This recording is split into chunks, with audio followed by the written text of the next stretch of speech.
twebwe nk'umugwi twishura ego kuko utamenya ibyabaye ntumenye ibyo ukosora byagoye abandi. Kumenya ukuri ku vyabaye muri kahise ngo birafasha abarongozi b'ubu gushira imbere gutwara neza. Vyashikirijwe na Petero Claver Ndayicariye arongoye umugwi ujeje kumenya ukuri no kurekuranira mu kiganiro yahaye abamenyesha amakuru kuri uyu wa 10 Nyandagaro 2023 ku matohoza yakoze ku bwicanyi bwabaye hagati y'umwaka w'igihumbi 1960 n'umwaka w'igihumbi 1973. Uyu arongoye umugwi ujeje kumenya ukuri no kurekuranira avuga ko nk'ubwicanyi bwabaye mu 1965 ariko kubera ko hari havuzwe ikibazo cyo gutembagaza ubutegetsi mu 1965 nka bose bishwe kubera havuzwe ikibazo cyo gutembagaza ubutegetsi. umwami agahunga, mushikirangoma wa mbere agakomereka kaza kwikuza mu Bubiligi, igihugu cyagisubira mu minwe ya kapitene Michel Bicombero yarashinzwe igisoda. Hanyuma mwibuke ko warashinzwe ikijandarume yitwa komanda Antoine Serukwavu, urashinzwe ubutungane ico gihe mbere yuko bihinduka yari Joseph Bukera, uwo yasubiriwe n'umugabo muzi avuga cyane mu kahise ku Burundi yitwa Artemone Simbananiye mu gisata c'ubutungane. Abo bantu rero bishwe mu myaka ya 1935 cyane cyane mu kwicumi, bavuze yuko hagira habe itembagazwa y'ubutegetsi.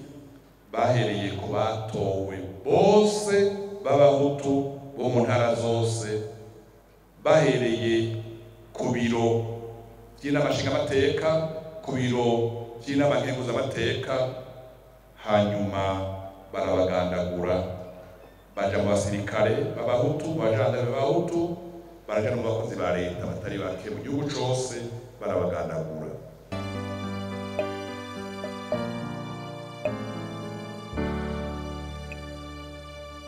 Hariho amacakubiri y'abanyapolitiki bamusanga begukira canke bayoboka ivyiyumviro by'abakapitaliste, abandi begukira canke bayoboka ivyiyumviro by'abasocialiste.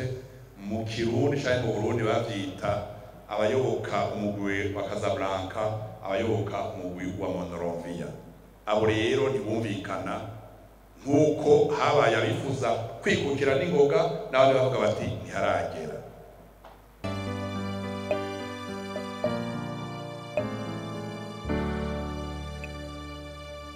Severe gizwe n'abahutu n'abatutsi n'abatwa. Severe yatowe n'abashingamateka n'abakenguzamateka, harimo abahutu n'abatutsi n'abatwa. Twatowe kugira ngo dukorere abarundi bose atanumwe dukuyemo. Ikigoye abarundi nakivuze nuko utanguye gukora ku 65 harabiyumvira yuko ucubayo n'ingoga ugasimbira ku 88 ugasimbira ku 93 utaraheza ibya mbere.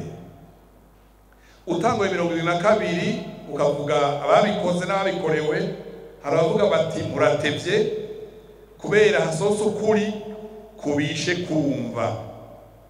Ibyo rero by'ukuri kubishe kumva mwebwe n'abamenyesha amakuru ndabasabye mu byumve, kujya kuri dusohora kurateye ubwoba, kuraremereye cyane cyane ababikoze bakiriho, kuraremereye cyane cyane abana b'ababikoze batari bazi ko ababyeyi babo bavugwa muri ubwo bwicanyi. Kubera biremereye, kubera rukuri, kubera n'ikivi badusutumye gukora, ni twumve abo biremereye, tubaho umwanya wo kubyumva kugira ngo tumenye ko ubwo kuri ariko buzokiza igihugu.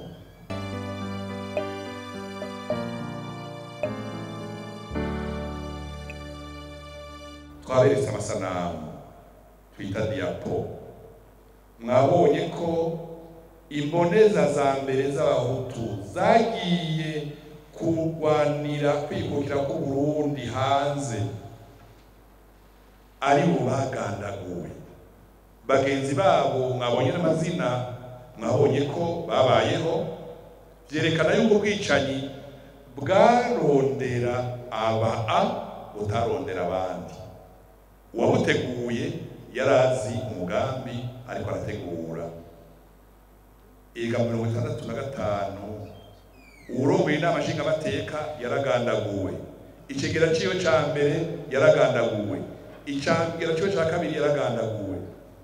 Mu nama nkenguzamateka byagenze gutyo, bahejeje abo baca baja kuba depute b'abahutu n'abasenateri b'abahutu barabagandagura, haca haba n'ubwicanyi buraba abakozi ba leta mu gihugu.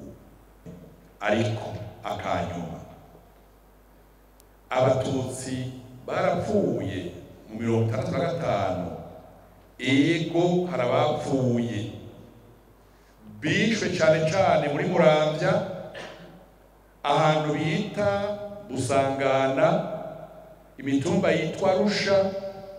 Twarakoreye umwaka uheze turaronka n'amazina y'abatutsi bishwe n'abahutu kubera n'abategetsi babo bari bizigiye bamaze kumva bapfuye.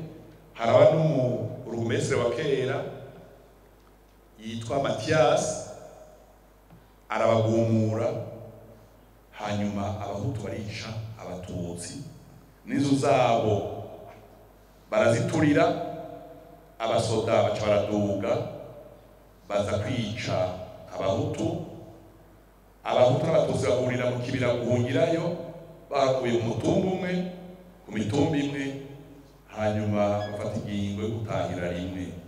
Imuramvya, Bugarama, Busangana, Rusha harabaye ubwicanyi bwahitanye abatutsi 65. Mbere twaragize Imana umwaka uheze, hari n'umusenyeri katolika yabuze abavyeyi yaje gutanga intahe muri CVR kubera yabuze abavyeyi. Uwo musenyeri muramuzi yitwa Musenyeri Barege Nsabe.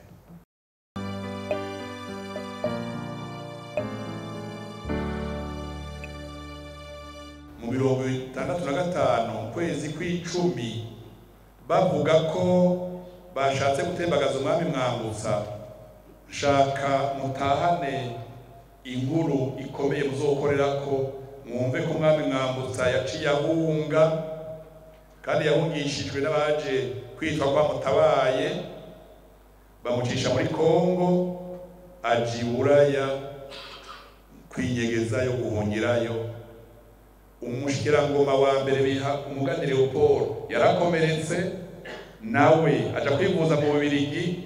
Murumva ko igihugu cyasigaye kidafise umwami akiramuswa, kidafise umushikirangoma wa mbere. Abasigaranye igihugu bitwa Kapitene Micombero ashinzwe igisoda, Simanani ya Rutema ashinzwe ubucamanza ubutungane.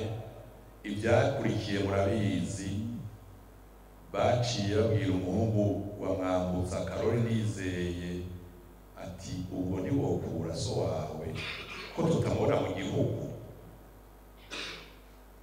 Arabikora, haciye amezi 4 n'iminsi 20 asimbira hakurya muri Kongo.